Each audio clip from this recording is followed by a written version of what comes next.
Hello everyone, আমি বৃষ্টি। কেমন আছো বলো সব্বাই? আমার নতুন সংসারে তোমাদেরকে অনেক অনেক ওয়েলকাম। তো চলো, আজকে সারাদিন কি করি না করি সবটাই তোমাদের সঙ্গে শেয়ার করব। প্রথমে ভেবেছিলাম সকাল থেকে দিনটা শুরু করব, আর সেই সাথে তোমাদেরকেও আমি সঙ্গে নিয়ে ভিডিওটা স্টার্ট করব। কিন্তু বিশ্বাস করো, সকালের দিকে না এতটা পরিমাণে কাজের তাড়াহুড়ো ছিল, সেই কারণে আর করে উঠতে পারিনি। তোমরা তো জানো অনেকেই, কালকেই হচ্ছে আমরা এসেছি, মানে কালকের ব্লগটা যারা দেখেছো, এটা ঠিক তার পরের দিন। এখন বাজে ওই ঘড়িতে 10:30 মতন। তোমাদের দাদাভাই এইমাত্র কল করে আমাকে বলল, বাবুকে পাঠিয়ে একটা পার্সেল রুমের সামনে থেকে নিয়ে এসো, তোমাকে যেতে হবে না। তো আমিও যাব না বলেই ভেবেছিলাম। তো রাস্তার সামনে তো নাইটি পরে আমি কখনোই বেরোই না কোনো দিনও। তো এখানে তো নতুন জায়গা, তাই আমি বুঝতে পারিনি, তো সেই জন্য আমি যাব না। বাবাই হচ্ছে গিয়ে এই পার্সেলটা নিয়ে এসেছে। আশা করছি দেখে বুঝতেই পারছো, এটা কিন্তু জানালার কার্টেন্স। আমরা বেশ কয়েকদিন আগে, মানে তখন আমি বাড়িতে ছিলাম, আর তোমাদের দাদাভাই আমাকে কিছু হচ্ছে তোমার ওই কার্টেন্সগুলো দেখতে বলেছিল। তো আমি ভেবেছিলাম যে রুমের কালারটা দেখেই অর্ডার করব। তবে রুমের কালারটা ব্লু কালার, যেটা আমার প্রথমে খুব একটা পছন্দ হয়নি। কারণ কেন বলো তো, এই রুমের কালারটা না কখনোই ঘরে যতই লাইট দাও না কেন, ঘরে কখনোই আলো ফোটে না, মানে সবসময় একটা অন্ধকার মতন লাগে। তো পরে হচ্ছে ওদের বাড়ির সঙ্গে কথা বলার পর ওরাও বলে যে এটা সম্পূর্ণ মিস্ত্রিরা নিজেরাই ভুলে করে দিয়ে গেছে। আসলে দাদা যে কালারটা বলেছিল সেই কালারটা মানে করে দেয়নি, ওরা ওদের নিজের মতন হচ্ছে করে দিয়ে গেছে। তো তারপর আবার তো চেঞ্জ করা যায় না, বুঝতেই পারছো একটা রঙের পিছনে ঠিক কতটা পরিমাণে খরচা। যাই হোক, এই যে দেখো, এই পর্দাগুলো না বেশ বড়, আর তার সঙ্গে জানালাগুলো ভীষণ বড়। প্রথমে তো আমি দুটো দিয়েছিলাম, তারপর ভেবেছিলাম যে দাঁড়াও আরও একটা দিয়ে দেখি কেমন লাগে। তবে পরে আমি আরও একটা দিয়ে দিই, প্রথমে আমি দুটো দিয়ে দেখাচ্ছিলাম। আর ভেতরের দিকে কি বলতো, আর একটা জানলা যেটা আছে সেটা কিন্তু বাইরের দিকেই হচ্ছে লাগানো হবে। এই যে দেখো, এই জানালাটার পর্দা এখানে। সিস্টেমগুলো ভীষণই ভালো এই ঘরে, জানো তো। তোমরা আশা করছি ঘরের মধ্যে একটা নতুন জিনিস আমার দেখেছো। আচ্ছা, কে কে দেখেছো আমাকে অবশ্যই কমেন্ট করো। আমি যখন প্রথম এই রুমে, আর ঠিক আগের মুহূর্তে তোমাদের দাদাভাই আমাকে বলে, বলো নতুন সংসারে তোমার নতুন কি লাগবে। তো আমি প্রথমে খুব একটা বুঝতে পারছিলাম না যে কি নেব। তোমাদের দাদাভাই বলল, তোমাকে আমি একবার বলেছিলাম মনে আছে, যে যখন আমাদের নতুন ট্রান্সফার হবে তোমাকে একটা ড্রেসিং টেবিল হচ্ছে এনে দেব। আমি বলেছিলাম হ্যাঁ।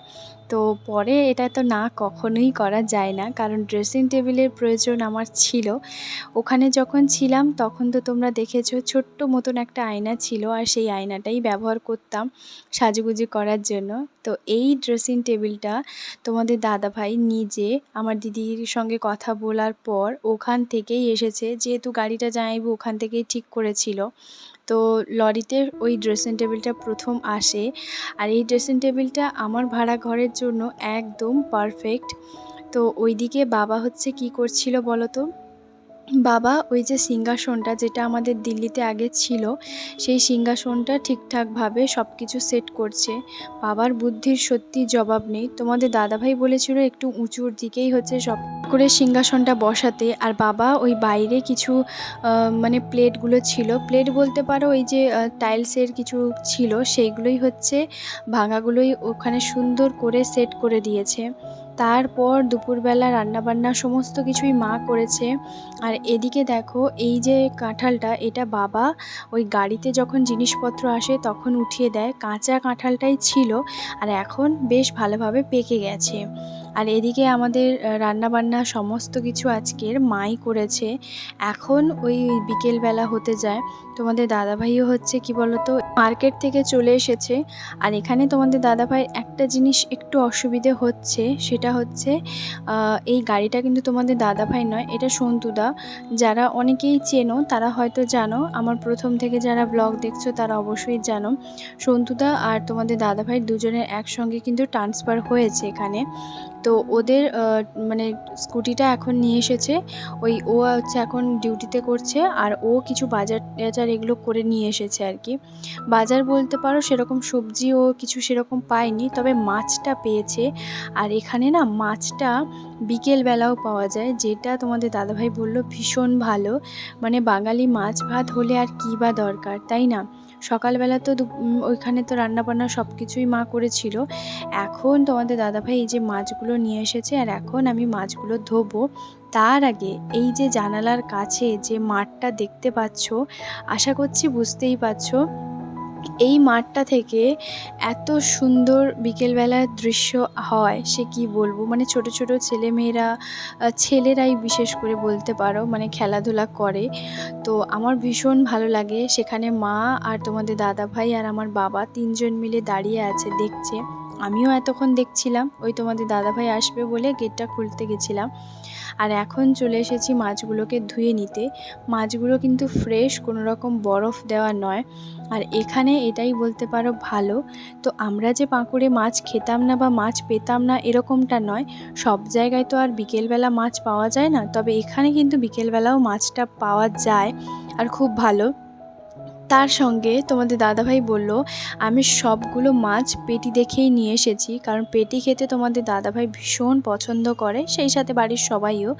আর এখানে এটা সবচেয়ে আরও ভালো যে মাছের মাথা যদি কেউ শুধু চায় তাহলে মাছের মাথাই পাওয়া যাবে। আর হচ্ছে কেউ লেজা চায়, কেউ চাকা চায়, মানে যে যেরকম চায় শুধু সেই এরকমই হচ্ছে তোমার কি বলতো মাছের পিসগুলো দেয়, যেটা ভীষণ ভালো হয়েছে। তো যাই হোক, এদিকে দেখো মাছগুলো বেশ অনেকটা পরিমাণে নিয়ে এসেছে। এটা রুই মাছের বা কাতলা মাছ কিছু একটা হবে, কারণ অনেকেই জানো আমি খুব একটা মাছ চিনি না। যাই হোক, যা হলো হলো। এদিকে সব কিছু ভালো করে মাছগুলোকে ধুয়ে দিচ্ছি। আর এখন আমি ভাবছি বিকেলবেলা ও তো মাছ নিয়ে এসেছে, আমি একটু পরে সন্ধে দেব, আর এই নাইটিটাকে ভাবছি চেঞ্জ করে দেব। কারণ দেখবে এই মাছের যে ধোয়ার যে একটা আষ্টে গন্ধ সেটা গায়ের মধ্যে লেগে থাকে। তো আমি ভাবছি এখন মাছগুলোকে ধুয়ে আমি একটুখানি গাটা ধুয়ে নেব, তারপর সন্ধেটা দেবো আর কি। এতে অনেকটা ভালো লাগবে আর অনেকটা ফ্রেশ হবে আর কি। তো যাই হোক, এদিকে দেখো মাছগুলোকে ভালো করে ধুয়ে নিচ্ছি। আর ধুয়ে এখন ভালো করে যতটা রাতে রান্না করব ঠিক ততটাই নেব, আর বাদবাকিগুলো হচ্ছে কি বলতো ওই রেখে দেবো আর কি। তো আমি ভাবছি এখনই 3 থেকে 4 পিস মতন বের করে রাখলাম, আর বাদবাকি এই কন্টেনারে হচ্ছে মাছগুলো রেখেছিলাম। তোমরা তো জানো আমরা তো কাল এসেছি, আর এখন খুব একটা আমরা বেরোচ্ছি না, মানে বেরোবো না আর কি। কারণ টোটো করে সব জায়গায় যেতে হবে, যেহেতু নতুন জায়গায় তোমাদের দাদাভাইও খুব একটা কিন্তু জানে না। আস্তে আস্তে সবটাই মানে জানতে পারবো, জায়গা যেখানে আমরা নতুন আছি, তো সেই জায়গার আশেপাশে সব কিছুই জানতে পারবো। তবে জানো তো একটা কথা তোমাদেরকে বলি, আমি প্রথম একাই হচ্ছে ওই ভাড়াটিয়া আছি, আর সেরকম কেউই নেই। আর এদের বাড়িতে ওপরে ওই দাদা, বৌদি, আন্টি আর হচ্ছে একজন মেয়ে আছে, মানে ওদের নাতনি আর কি। তো যাই হোক, এই কয়েকজন আমরা থাকবো, মানে ওরা থাকবে দোতলাতে আর আমরা থাকবো এই একতলাতে। আর এদিকে দেখো মেঘ কিভাবে হচ্ছে তোমার উঠেছে, চারিদিকে পুরো অন্ধকার হয়ে আসছে। একে তো সন্ধেবেলা হয়ে আসছে, তার উপরে পুরো চারদিক অন্ধকার, কারণ মনে হচ্ছে বৃষ্টি নামবে। যদিও বা দুপুরবেলার দিকে বেশ ভালোভাবে বৃষ্টি হয়েছিল, আর আমরা ঘুমিয়েও নিয়েছি, চোখ মুখ আমার পুরো ফোলা আছে। আর এদিকে দেখো মা, আমি, তোমাদের দাদাভাই 3 জন মিলে দাঁড়িয়েছি এখন দেখছি। আর আমার মায়ের যেহেতু হাইটটা খুব ছোট, তো আমার মা খুব একটা দেখতে পাচ্ছে না। আর এই যে দেখো এটা হচ্ছে আমাদের রুমের পেছন দিকটা, অনেকটাই বড়, এক এক করে সবটা দেখাবো। তবে বর্তমানে এই যে দেখো সবাই মিলে আমরা দাঁড়িয়ে এখন দেখছি খেলা। তোমাদের দাদাভাই বলল এখন আমি বাজারে খুব একটা যাব না, তো একটুখানি দাঁড়াই, তারপর হচ্ছে জামাটা খুলবো। এমনিতে ও খুব একটা এসে এরকম জামা প্যান্টে থাকে না, চেঞ্জ করে তারপরে বসে। তো আজকে না এই খেলাটা মানে দেখার জন্য চলে এসেছে। আর বাইরে যে বৃষ্টি হয়েছিল সেটা আশা করছি মাঠটা দেখে বুঝতে পারছো, কিছুক্ষণ আগেও বৃষ্টি হয়েছে, কিন্তু ছেলেগুলো এমনভাবে কাদাতে পড়েছে, দেখো প্রত্যেকটা বাচ্চার জামা প্যান্টে কাদা লেগে আছে। তো বেশ ভালোই লাগছিল এখানে ছেলেগুলো খেলছে। আর এখানকার ছেলেগুলোর মধ্যে একটা ছেলে খুব ভালো খেলছে।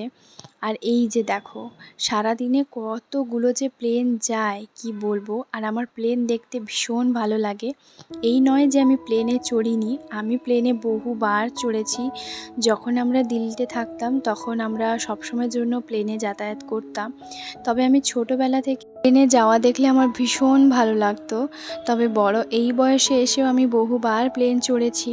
তবে এখন যে প্লেন দেখি শুধুমাত্র ঠাকুরের কাছে একটাই বলি, যারা ভেতরে আছে তাদেরকে সুস্থভাবে ভালোভাবে ওদের জায়গায় পৌঁছে দাও। তো কারণ এই কয়েকদিন আগে কতটা দুর্ঘটনা যে হয়েছে সে আশা করছি সবাই জানো। যাই হোক, আজকের ব্লগটা কেমন লাগলো অবশ্যই জানিও।